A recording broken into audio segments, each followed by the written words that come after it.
Nous voulons accueillir tous ceux qui nous regardent en ligne et qui suivent cette célébration sur les réseaux sociaux. Nous vous souhaitons la bienvenue. Et à tous ceux qui nous visitent aujourd'hui encore, je réitère nos salutations. Que le Seigneur vous bénisse, en espérant que ce culte sera pour vous une bénédiction d'une manière ou d'une autre. Nous sommes dans Luc chapitre 2, versets 1 à 14. Je fais la lecture. À cette époque-là parut un édit de l'empereur Auguste qui ordonnait le recensement de tout l'empire.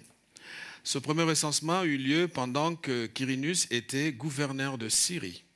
Tous allaient se faire inscrire chacun dans sa ville d'origine. Joseph aussi monta de la Galilée, de la ville de Nazareth, pour se rendre en Judée dans la ville de David, appelée Bethléem, parce qu'il était de la famille et de la lignée de David. Il y alla pour se faire inscrire avec sa femme Marie, qui était enceinte.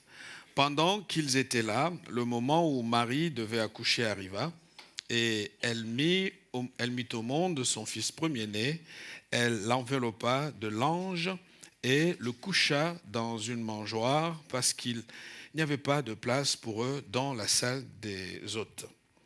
Il y avait dans la même région des bergers qui passaient la nuit dans les champs pour y garder leurs troupeaux. Un ange du Seigneur leur apparut, et la gloire du Seigneur resplendit autour d'eux. Ils furent saisis d'une grande frayeur, mais l'ange leur dit : « N'ayez pas peur, car je vous annonce une bonne nouvelle qui sera une source de grande joie pour tout le peuple. Aujourd'hui, dans la ville de David, il vous est né un sauveur qui est le Messie, le Seigneur. Voici à quel signe vous le reconnaîtrez. Vous trouverez un nouveau-né enveloppé de l'ange et couché dans une mangeoire. » Et tout à coup, une foule d'anges de l'armée céleste se joignait à l'ange. Ils adressaient de louanges à Dieu et disaient : « Gloire à Dieu dans les lieux très hauts, paix sur la terre et bienveillance parmi les hommes. » Nous allons prier. Seigneur, nous te disons merci pour ta parole ce matin. Nous te bénissons parce qu'elle est vivante, cette parole. Elle est la vie, parce que c'est par elle que tu transmets la vie. Et nous voulons, Seigneur, en nous plaçant à son écoute, te laisser parler, te laisser nous instruire, te laisser nous révéler ta volonté ce matin. Seigneur, je prie pour que ton Saint-Esprit nous assiste, parce que la Bible dit, c'est poussé par l'Esprit que les hommes ont parlé de la part de Dieu. Seigneur, c'est pour toi que nous sommes là. En ce jour où nous célébrons Noël, c'est toi que nous plaçons au centre de nos aspirations. Viens donc nous visiter, viens nous bénir et viens vraiment prendre toute la place qui te revient tout le long de ce culte. Dans le nom de Jésus, nous prions. Amen. Le thème qui a été choisi pour nous cette année, c'est ce thème-là. Jésus est-il encore ou toujours d'actualité?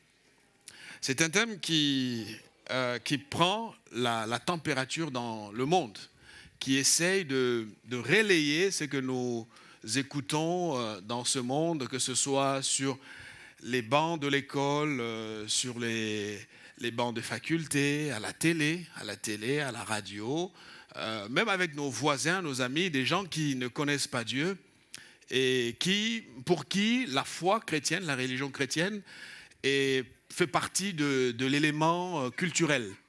On a toujours parlé de cette Europe chrétienne et nous connaissons les débats qu'il y a actuellement entre ceux qui plaident pour l'héritage chrétien du christianisme, de l'Europe, et ceux qui veulent éradiquer tout cela parce qu'il faut créer un nouveau paysage, un paysage où la religion n'aura pas toute sa place comme ça l'est dans certains endroits. Alors, le but n'est pas d'être dans la réaction ou dans la réponse à donner aux uns aux autres, mais partant de ce thème, j'ai voulu que nous puissions voir ce que la Bible dit de cette question si importante. Est-ce que Jésus est encore d'actualité? D'abord, lorsqu'on parle de Jésus, c'est ça la question dans le thème. Il y a deux mots, il y a Jésus. Qui est Jésus? Et puis, c'est quoi l'actualité? Et c'est peut-être là qu'à partir de là, nous allons rassembler les éléments pour ensemble atterrir tout à l'heure en sortant d'ici avec quelque chose. Qui est Jésus? Qui est Jésus? Et si la parole était donnée à chacun, je crains que nous ayons 10 000 réponses. Qui est Jésus? D'abord, pour le non-croyant, Jésus, au fait, c'est le fondateur de la foi chrétienne. C'est lui qui est venu et sur le plan historique, on conteste d'ailleurs sa réalité. Parce qu'on estime qu'on ne peut pas se baser sur 2-3 éléments que racontent les évangiles et à partir de là, construire tout ce qui a été construit au fil des siècles. Donc pour eux, c'est un homme, c'est quelqu'un qui a vécu. Et d'ailleurs, est-ce qu'il a vraiment vécu en Palestine?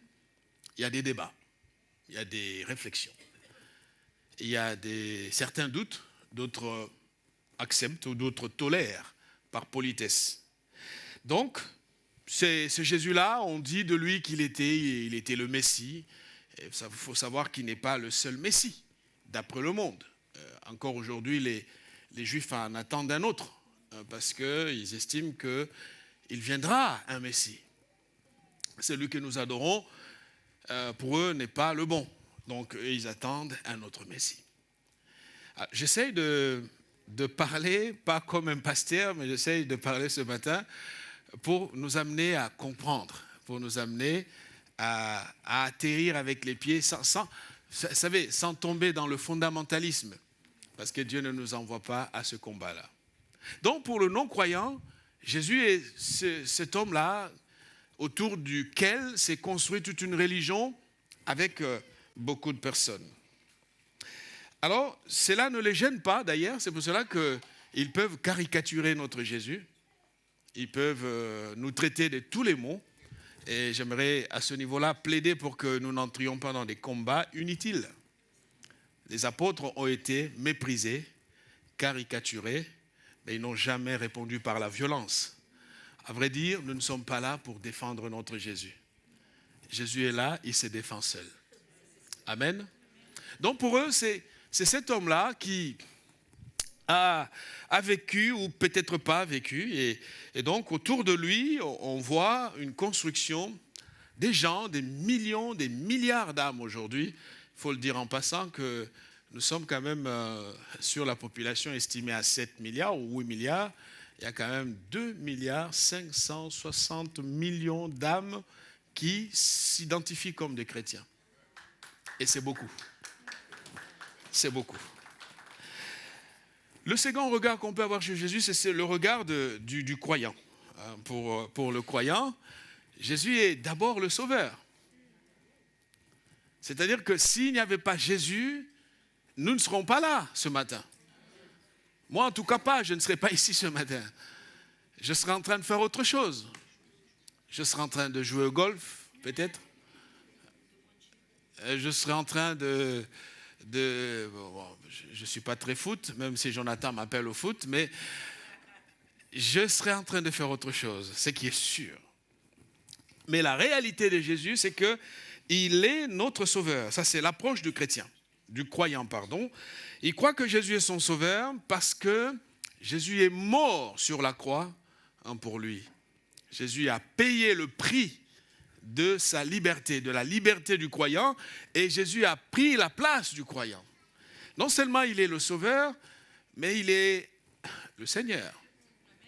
Il y a deux choses, il y a le fait de sauver, il y a le fait de placer volontairement sa vie sous l'autorité de ce maître qui s'appelle Jésus. On peut être sauvé, mais tant qu'on n'a pas compris la dimension d'avoir un Seigneur, de soumettre sa vie volontairement et de vivre selon les enseignements de Jésus, de marcher selon Jésus, on passe à côté de quelque chose. Donc, qui est Jésus?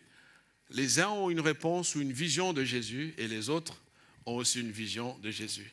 J'ai toujours aimé comment les apôtres parlaient et Jean disait, mais c'est que nos mains ont touché, c'est que notre oreille a entendu, c'est que nos yeux ont vu.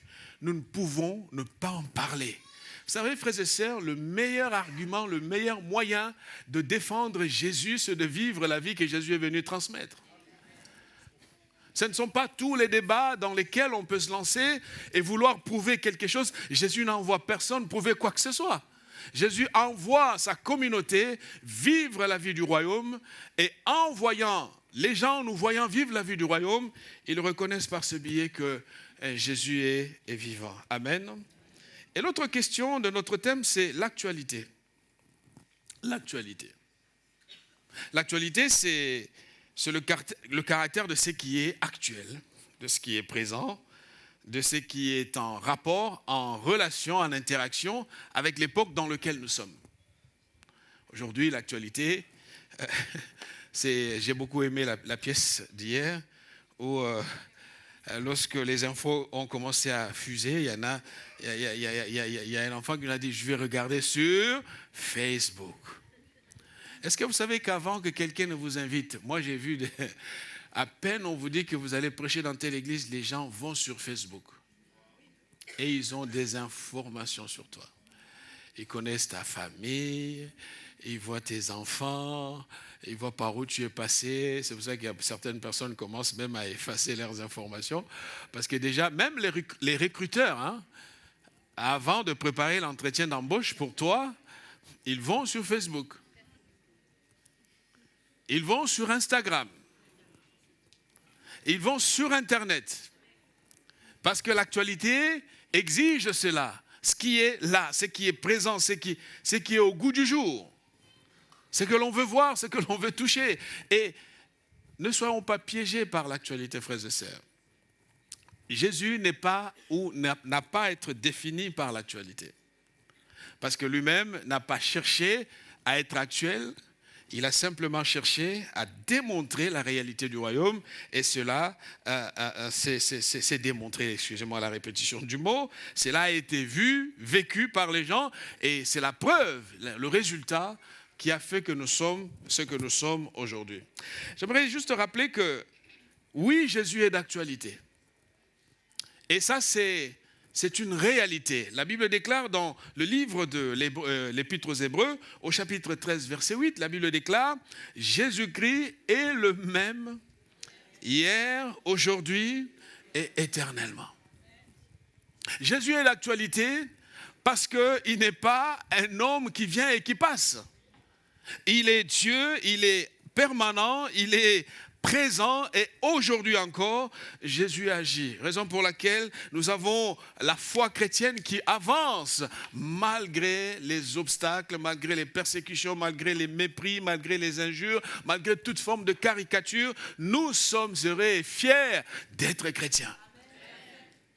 Nous sommes heureux et fiers d'être chrétiens parce que nous avons un message qui ne change pas. Nous avons un message qui est fort, qui est puissant, un message qui a fait ses preuves depuis que l'histoire a commencé, au moins celle du christianisme. D'endroit en endroit, Christ est glorifié et Jésus est proclamé et le monde le voit. Oui, notre Jésus est d'actualité. 4 choses à ce sujet que j'aimerais rappeler ce matin sur la réalité de Jésus. J'ai dit déjà même en France, aujourd'hui, s'il y a des réactions, on sort des livres, on sort des lois, parce qu'ils sont en train de voir que la vraie montée dans la religion aujourd'hui, elle est entre les mains des chrétiens. Voilà pourquoi, à chaque fois qu'une église est implantée, ne soyez pas contre l'église. À chaque fois que la bonne nouvelle est annoncée quelque part, prions, soutenons cela. Parce qu'au fait, Dieu n'est pas le Dieu d'une église. Dieu, le Dieu des croyants, de tous ceux qui se reconnaissent comme faisant partie de sa famille.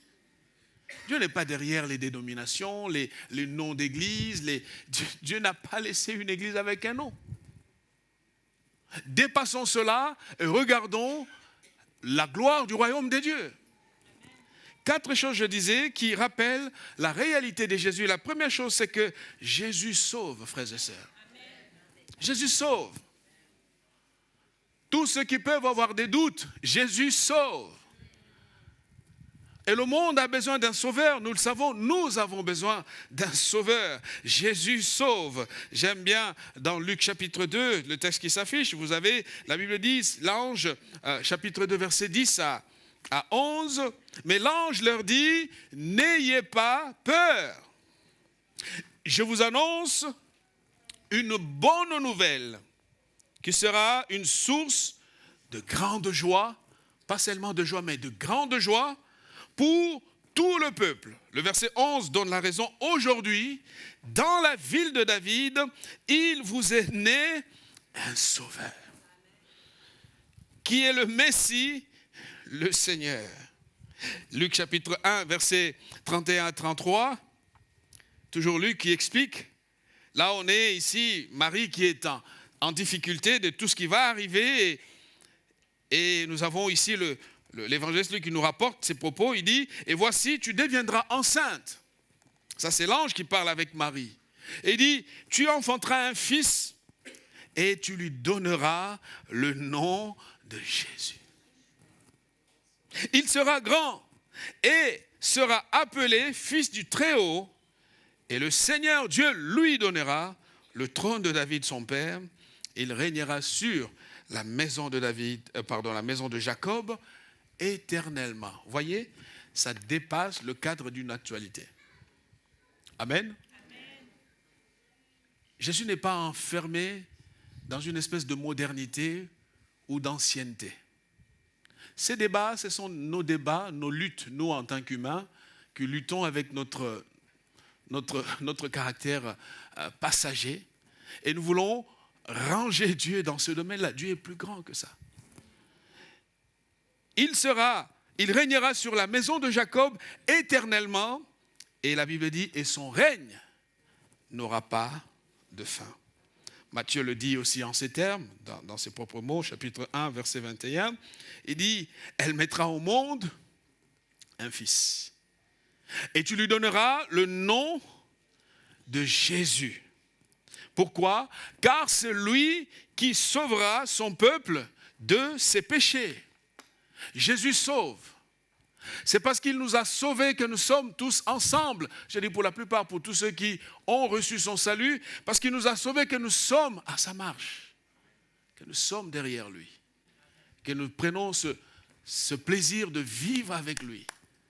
Que je mange ou que je ne mange pas, que je manque ou que j'ai quoi que ce soit, une chose est sûre, tu ne peux pas enlever de ma tête le fait que Jésus est le Sauveur. Amen. Il y en a qui sont venus et qui sont passés. Même les rois, des grands rois de France sont passés. Mais Jésus est le même, parce qu'il est le Sauveur. Ma sœur, mon frère, il n'y a pas de salut en aucun autre nom. Tu peux faire le tour des maisons, des fétichères à la recherche je ne sais de quoi. Tu peux voir les magiciens, tu peux voir les voyants comme tu veux. Si tu veux la paix véritable, je t'annonce l'évangile éternel, c'est que Jésus sauve. Amen. Ce matin, quels que soient tes liens, tes problèmes, tes soucis, viens à Jésus. Il n'y a pas de salut en aucun autre nom. Aucun. Aucun prophète ne sauve. Aucun pasteur ne sauve. Aucun évangéliste ne te sauvera. Seul Jésus te sauve. Amen. Ce matin, tu as besoin de Jésus. Amen. Tu as besoin de Jésus. Il sauve de la mort. Et c'est peut-être le plus beau des cadeaux. Frères et sœurs, nous sommes des candidats à la mort un jour.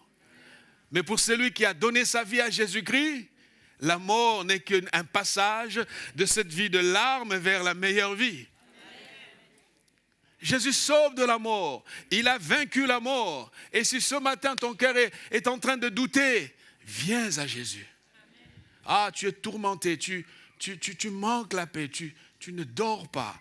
Tu es esclave de tous ces produits, des médicaments qu'on te donne.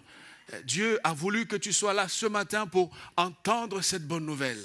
Ce qu'il a fait dans la Bible, il le fait encore aujourd'hui.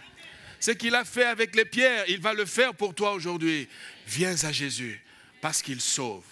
Frères et sœurs, si les églises se remplissent, parce que Jésus sauve. Il sauve. Il sauve en Amérique, il sauve en Afrique, il sauve en Europe, il sauve en Asie. Ce matin, la balle est dans ton camp. depuis que tu suis une certaine philosophie, il ne s'est rien produit. Depuis que tu es derrière un certain idéologue, tu n'as pas retrouvé l'équilibre dans ta vie. Si tu acceptes de venir à Jésus, tu verras que Jésus ne te laissera pas. Oui, Jésus sauve. Il sauve de la mort. Il sauve du péché. C'est ce que je disais, c'est ce que Jean explique dans 1 Jean chapitre 1, verset 1.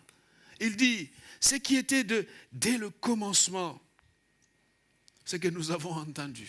Vous savez, lorsque vous avez une église qui s'est remplie comme ça, c'est parce que les gens ont vécu quelque chose. Venez avec vos théories, vos constructions de philosophie et vos hypothèses construites par votre intelligence et tout ce qui peut se... Enfin, nous ne devons pas suivre les gens qui se retrouvent dans leur logique et veulent embarquer des millions d'âmes avec eux. Jean dit, ce qui était dès le commencement, parce que quand on parle de Jésus, on parle des origines, de l'existence. Il dit, ce qui était dès le commencement, c'est que nous avons entendu, ce que nous avons vu de nos yeux, ce que nous avons contemplé. Vous savez, vous pouvez tout faire, mais vous ne pouvez pas dire à quelqu'un qui a vécu quelque chose que ce qu'il a vécu est faux. Amen. Amen. Dites tout ce que vous voulez. Insultez, caricaturez, faites sortir dans le canard enchaîné au quai, tout ce que vous voulez. Faites tout ce que vous voulez, mais vous ne pouvez pas me dire à moi que Jésus n'est pas vrai. Parce qu'il s'agit de ce que j'ai vécu comme expérience, comme réalité. Amen. Frères et sœurs, que rien, alors rien ne t'arrache l'espérance qui est en toi. Ne recule pas, ne prends pas le mauvais chemin par conformisme, par désir de plaire, parce que le monde le réclame. Attache-toi à Jésus-Christ, parce qu'il est le Sauveur. Il n'y en aura pas un autre. Il ne faut pas en attendre un autre. Il est déjà là et il est là pour toi. Amen. Deuxième élément, pourquoi il y a tous ces gens, non seulement Jésus sauve, mais c'est parce que Jésus délivre. Jésus délivre. C'est très important, la délivrance. Parce qu'aujourd'hui, en fait, c'est quoi? On a des gens on est comme dans un monde où les gens sont blessés. Il y a tellement de blessures. Blessures émotionnelles, blessures mentales. Vous allez voir quelqu'un qui vous paraît bien, mais vous ne savez pas qu'à l'intérieur de lui-même, c'est une personne qui est totalement en morceaux. Et quand je parle de la délivrance, je rappelle ici de cette puissance de Dieu qui est à l'œuvre pour convaincre nos cœurs et nous rappeler la réalité de celui qui est mort sur la croix et qui est venu pour nous, justement. Jésus délivre. J'ai mis l'exemple de cet homme dans le livre de Marc chapitre 5. La Bible dit de lui qu'il était un homme qui était possédé. J'ai été toujours impressionné de voir que environ 6000 démons, parce qu'une légion, on estime entre 4200 à 5000 démons, 5400 démons, plus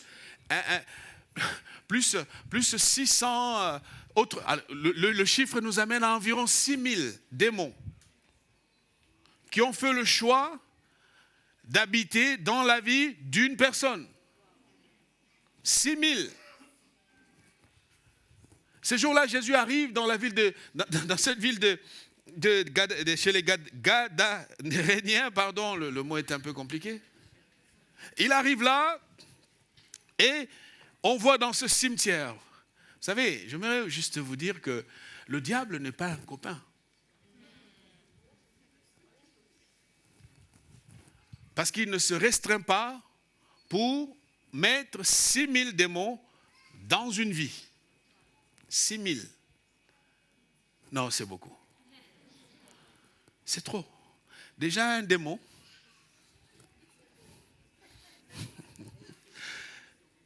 Un seul déjà, c'est... Mais 6000. C'est pour ça que Jésus disait, le diable, l'ennemi ne vient que pour dérober, égorger et détruire. Il n'y a pas une autre mission. Quand il vient, il va voler, il va prendre tout ce que tu avais de bon, il va t'étrangler, te pousser au suicide, toutes ces idées sombres que tu as de « ça y est, c'est peut-être mieux que je me donne la mort », tu crois quoi? Dieu est l'auteur de la vie. 6000 démons dans une seule personne. La Bible dit qu'il était indomptable. Personne ne pouvait le maîtriser. La bonne nouvelle, c'est que ce jour-là, le Seigneur était sur le chemin de cet homme. Ah, bien aimé, j'aimerais te dire, quelle que soit l'oppression que tu vis, Jésus est capable de te délivrer.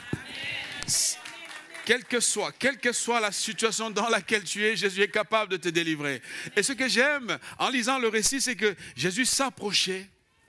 Jésus n'avait rien dit. Que l'homme s'approche de Jésus. Et ce que j'aimais, vous allez lire le récit, c'est que vous allez voir que ça commence tout de suite, on raconte l'histoire de cet homme, et puis l'homme qui arrive, qu'est-ce que je t'ai fait, pourquoi tu es venu nous tourmenter? Et c'est le récit nous dit, parce que Jésus lui a ordonné de sortir. Peut-être qu'il n'a pas dit avec les mots, mais c'était un combat au niveau de l'esprit. En esprit, Jésus disait, il faut que tu partes. Tu dois le libérer. Frères et sœurs, vous savez, cet homme une fois qu'il a été libéré, vous savez, quand votre destin est grand, lorsque vous avez une vie qui est appelée à impacter bien au-delà, l'ennemi est aussi capable pour vous bloquer de mettre tous les moyens possibles.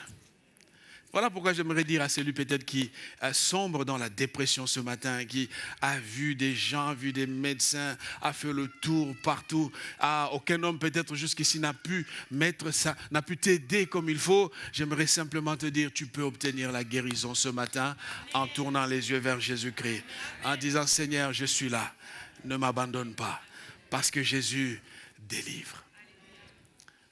Quand il a été libéré, la Bible nous dit, on est venu le retrouver, c'est le texte qui est affiché. On le retrouve auprès de Jésus, assis, verset 15. Ils vinrent vers Jésus et virent le démoniaque. Vous savez, le diable n'a pas changé. On ne va pas construire des hypothèses comme quoi c'était l'époque ancienne. Non, les démons existent. Ils travaillent encore aujourd'hui. Et je dirais même qu'ils travaillent plus aujourd'hui qu'avant. Quand ils sont venus, il dit, c'est lui qui avait eu la légion des démons. Comment est-ce qu'on le trouve? Assis, habillé et dans son bon sens. Et ils furent saisis de frayeur. Église, si nous cherchons notre Dieu, si nous réclamons plus de Dieu, si nous assistons à la manifestation de sa puissance, le monde sera saisi de frayeur. Saisi de frayeur, et un peu plus bas, cet homme voulait suivre Jésus. Jésus lui dit non. Tu ne veux pas venir avec moi. Et qu'est-ce qui va se passer? Au fait, 6000 démons tenaient un homme qui avait un potentiel de prêcher 10 villes. Pour lui, Jésus a fait le chemin parce qu'il savait qu'en le libérant, cet homme, 10 villes entendront l'évangile.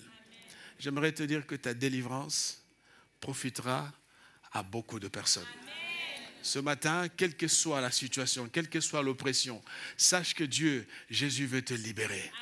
En te libérant, tu seras un instrument de bénédiction, pas seulement pour l'endroit où tu es, mais tu seras un instrument de bénédiction bien au-delà.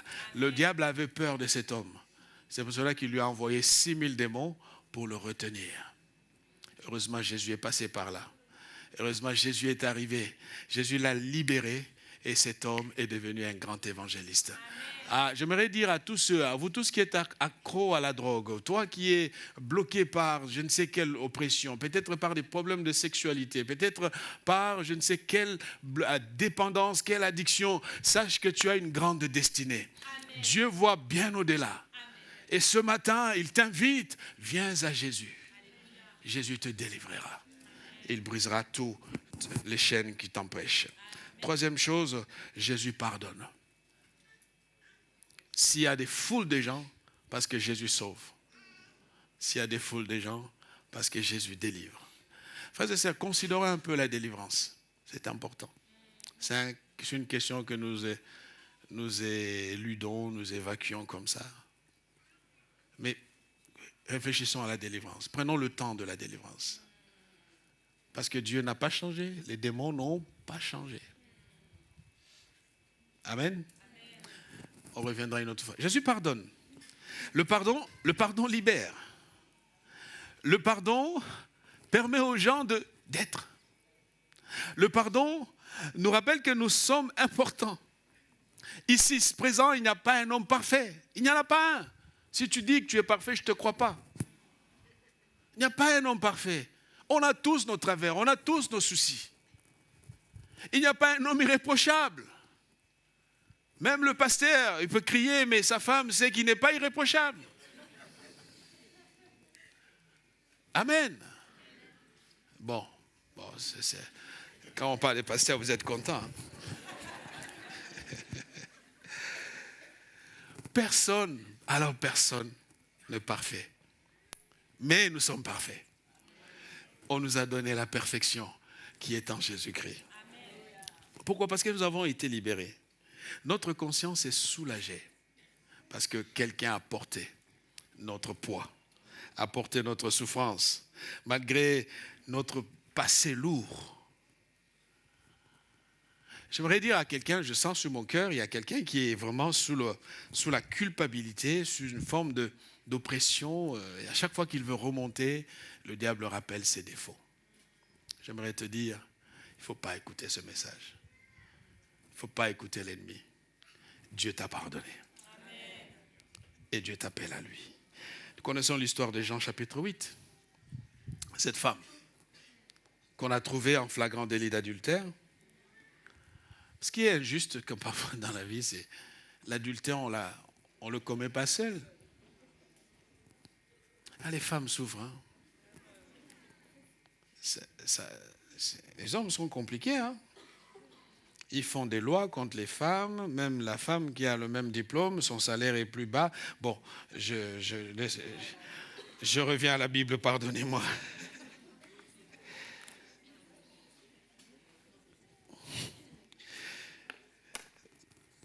On arrête cette femme.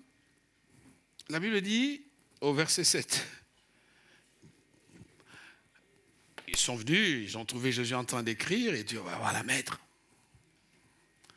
Vous savez, les lois, les commandements, les prescriptions, soyons libres. J'aime la loi de Jésus, c'est la loi de la liberté qui est en Christ. On arrive et dit, mais comment... Il pose des questions, je saute les versets. Verset 8, il dit, comme il continuait à l'interroger. En fait, Jésus ne les calculait même pas, vous voyez. Ben, ils ont insisté. Comme il continuait à l'interroger, il se redressa et leur dit, que celui d'entre vous qui est sans péché jette le premier la pierre contre elle. Verset 8, puis il se baissa de nouveau. J'aime la méthode du Seigneur. Hein? Il se baissa de nouveau, il se remit à écrire sur le sol. Alors commençons pas à trouver des explications. Qu'est-ce qu'il écrivait et tout. Il y a des gens comme ça, ils sont dangereux. Hein? Verset 9, quand ils entendirent cela, accusés par leur conscience. Vous savez, souvent, quelqu'un qui est légaliste est souvent accusé par sa propre conscience. Parce que lorsque vous êtes plein de compassion, plein d'amour, je ne dis pas qu'il faut applaudir le péché, non. Mais vous serez tellement attentif pour chercher simplement à relever celui qui est tombé. Parce qu'à vrai dire, celui qui chute, qui tombe, qui pêche, il est dans le piège de l'ennemi. Tu ne vas pas conforter la position de l'ennemi. Ton rôle, c'est de relever. Ton rôle, c'est d'aider. Et quand ils ont été accusés par leur propre conscience, ça nous rappelle, hein, même à l'église, ah oui, il n'est pas plus spirituel, ce ne sont pas nos débats. Il y en a un qui va juger. Le temps viendra.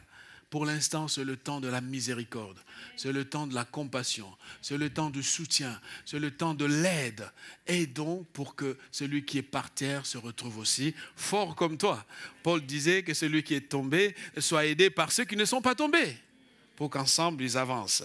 Verset 9, accusés par leur conscience, ils se retirèrent, un à un. J'aime le spectacle. Hein? À commencer par les plus âgés. Par les plus âgés jusqu'au dernier. Jésus resta seul avec la femme qui était là au milieu. Vous savez, c'est vraiment une humiliation. Il la met au milieu, la pauvre femme. Verset 10. Alors, Jésus se redressa, pardon. Première fois, il s'est redressé, il avait vu la foule d'accusateurs, il a baissé la tête, ils ont disparu. Deuxième fois, il se redresse encore, il relève sa tête et il voit que la femme, ne voyant que la femme qui était là au milieu, ne voyant plus qu'elle, il lui dit, femme, où sont ceux qui t'accusaient? Personne n'était donc condamné, verset 11. Jésus lui dit, elle répondit, personne, Seigneur. Jésus lui dit, moi non plus. C'est quelle belle image du pardon. Moi non plus. Et Jésus lui rajoutait, c'est toujours important, vas-y, et désormais, ne pêche plus. On a besoin du pardon. On a besoin du pardon.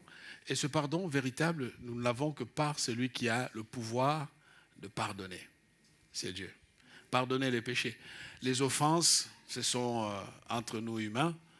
Mais le pouvoir d'enlever la culpabilité, d'enlever la condamnation, il n'y a que Jésus qui le fait.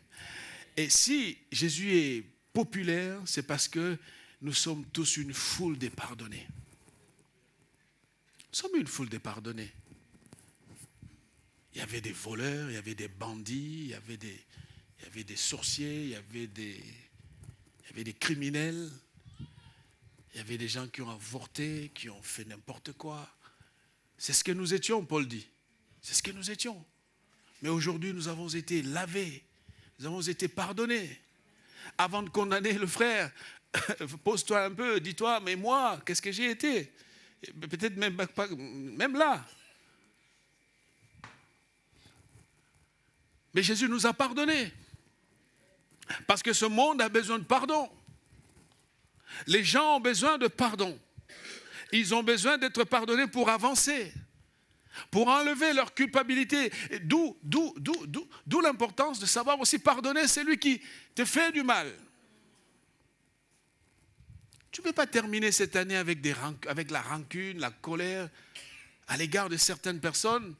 Combien de fois Dieu ne te pardonne-t-il pas? Pardonne, parce que tu as été pardonné. Il va voir ce qu'il m'a fait et toi. Amen. Pardonne. Un beau cadeau de Noël, c'est juste un message. Écoute, je t'aime, je tourne la page. Tu sais, excuse-moi, pardonne-moi. Les gens, ils aiment la fierté. Si tu t'excuses, tu seras comme quelqu'un qui est faible. Jésus pardonne.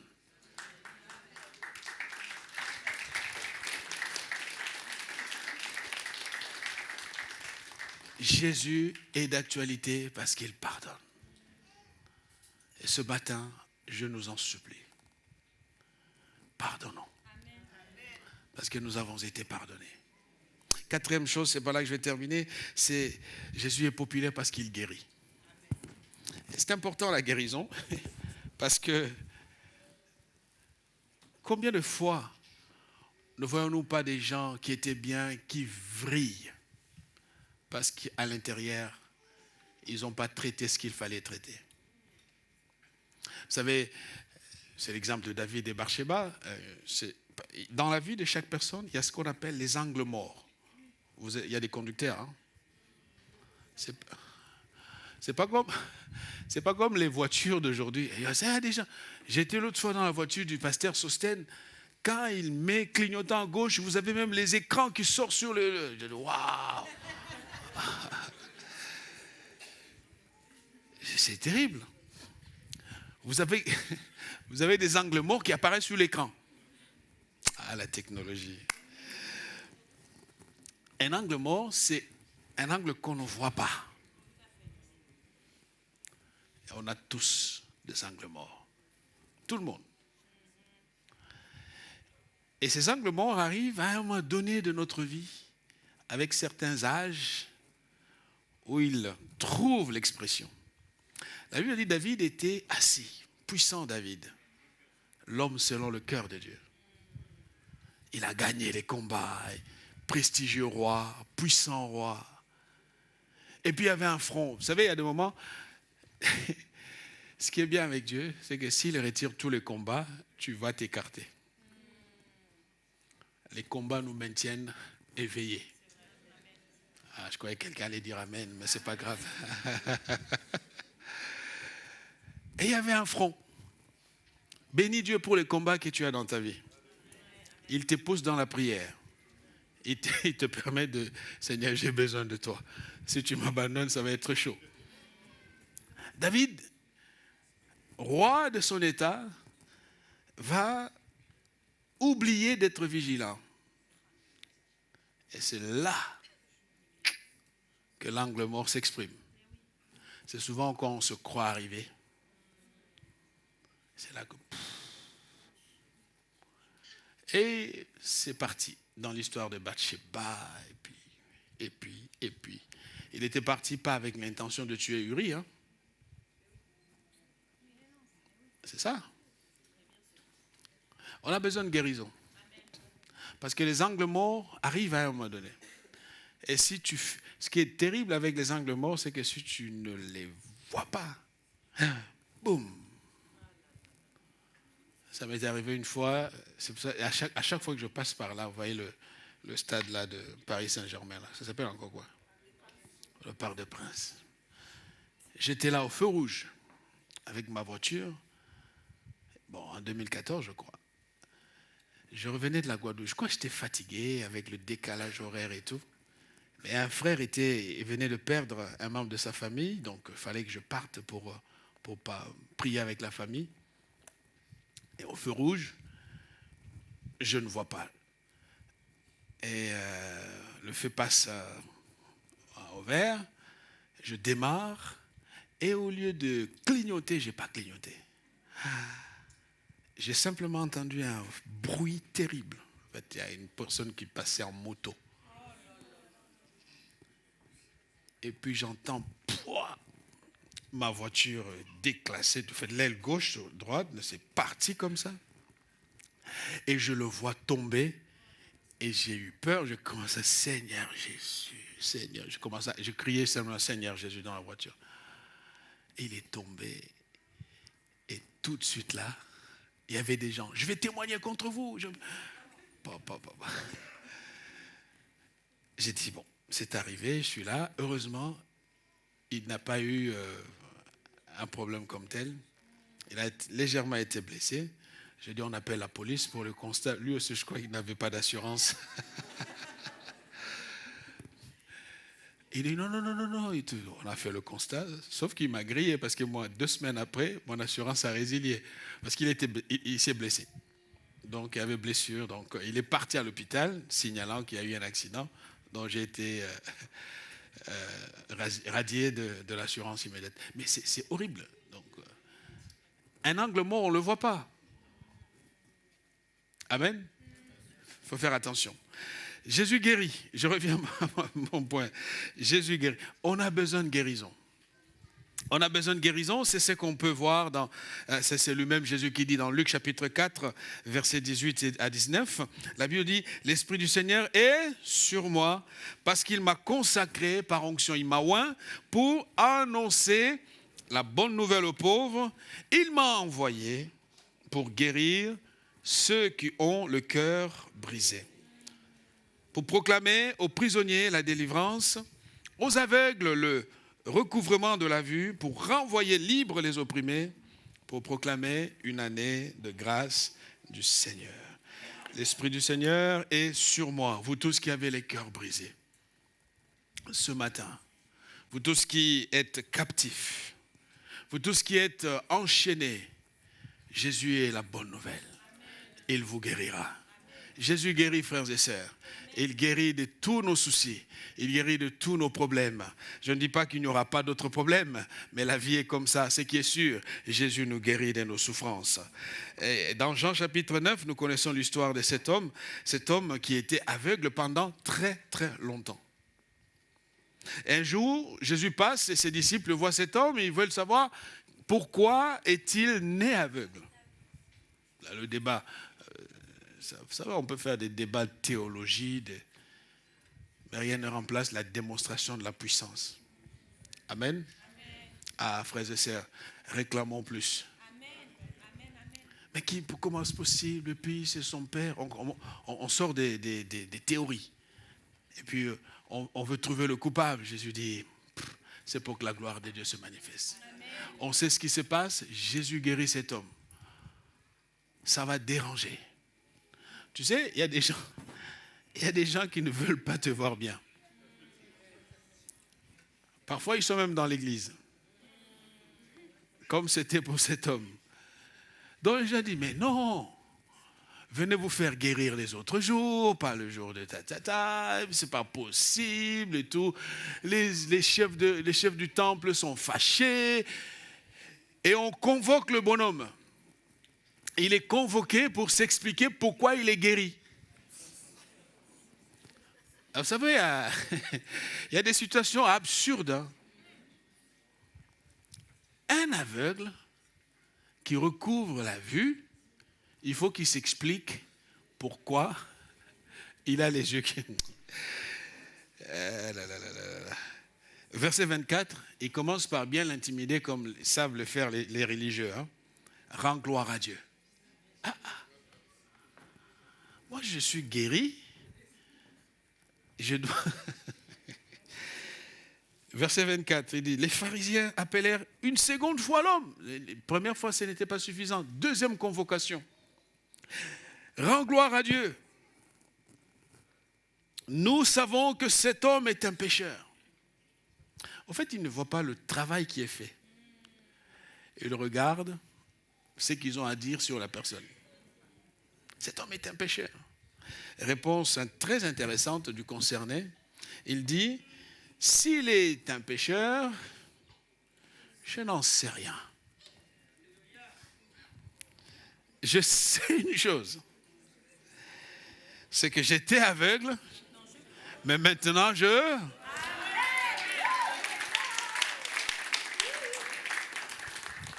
En d'autres termes, ce qui compte, c'est le résultat. Amen. Dites tout ce que vous voulez de Jésus, est-il d'actualité ou pas, mais ce qui est sûr, je sais qu'il est mon Seigneur. Amen. Ce qui est sûr, je sais qu'il est ma délivrance. Amen. Il est mon roi. Il est celui qui est dans ma vie. Et c'est ça que nous devons, frères et sœurs, garder. Laissons de côté les débats. Laissons les philosophes philosopher, laissons les débatteurs faire leurs débats. Pour nous, Jésus, c'est le roi des rois. Pour nous, Jésus, c'est le Seigneur des seigneurs. Pour nous, Jésus, c'est jusqu'au bout. Ah, ça ne va pas s'arrêter ici. C'est jusqu'à la fin. Personne ne peut m'arracher cette espérance. Paul disait, prenez tout ce que vous voulez, mes yeux sont fixés sur lui. Ma soeur, mon frère, que tu aies l'argent ou pas l'argent, Jésus est le plus beau des cadeaux. Alors garde bien ce cadeau. Tiens la main du Seigneur. Garde bien ce cadeau. C'est le meilleur des cadeaux. Et j'aimerais te dire en terminant en disant, tu ne t'es pas trompé. Tu as choisi la bonne part. Ne sois pas complexé par les débats, les fils. Sois pas complexé. Tu as fait le bon choix. Le meilleur des choix. Parce que Jésus, non seulement il t'a sauvé, mais il t'a promis qu'il revient te chercher. Alors sois dans l'espérance, sois dans la joie, sois dans la paix et ne laisse rien. Ne laisse personne t'arracher cela. Ne laisse pas les soucis de la vie t'empêcher de célébrer le roi. Ne laisse pas une déception te sortir de la joie du Seigneur. Il y a des déceptions. Bénis Dieu en avance. La course n'est pas encore terminée. Jésus revient. Et c'est ça que j'ai voulu partager avec nous ce matin. Pour ces 4 raisons, les églises se remplissent. Les églises se rempliront. On implantera des églises. On gagnera des âmes parce que Jésus est le même hier, aujourd'hui et éternellement. Alléluia.